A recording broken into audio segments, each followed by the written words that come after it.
एक छोटे से गांव में जो कि जंगल से लिपट गया था, एक पुरानी और डरावनी हवेली की कहानी। ये महलों की तरह कहा जाता था, अज्ञात कहानियां और भूतों से भरी थी। गांव के लोगों के लिए यह सिर्फ एक डरावनी कहानी नहीं थी, बल्कि वो इसे असली मानते थे।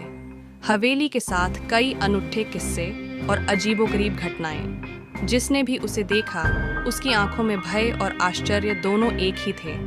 एक बार गांव का एक राक्षस रवि और उसका मित्र रिया वहां घूमने आए थे। वे लोगों की कहानियों से अज्ञात नहीं थे और हवेली में फिर से फैसला लिया गया। हवेली में प्रवेश करते ही उन्हें एक अनोखी अनुभूति का एहसास हुआ। वे दीवारों पर लिखी गई भूतों की कहानियां से गुमनाम हो गए। रात के समय जब उन्होंने हवेली के भव्य दर्शन की ओर बढ़ते अंधेरे को देखा, तो उन्हें एक अनोखी अनुभूति हुई।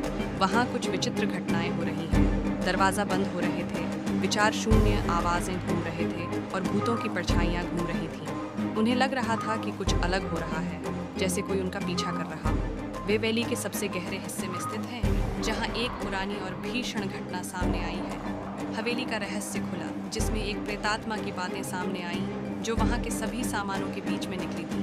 रवि और रिया को इशारा हुआ कि वे एक प्रेत के बंधन से गुजर रहे हैं। वे इस बात के लिए मजबूर हो गए कि यह प्रेत क्यों बंधा है और उसे कितनी राहत मिल सकती है। धीरे धीरे दायरा से पता चलता है कि यह एक प्रेम कहानी से जुड़ी है, जिसमें एक प्रेमी की बलि चढ़ा दी गई थी और उसके प्रेमी को न्याय दिलाने के लिए प्रतिशोध लिया गया। प्रेत उस संघर्ष की कहानी थी जिसमें उसकी आत्मा अब भी हवेली में फंसी थी।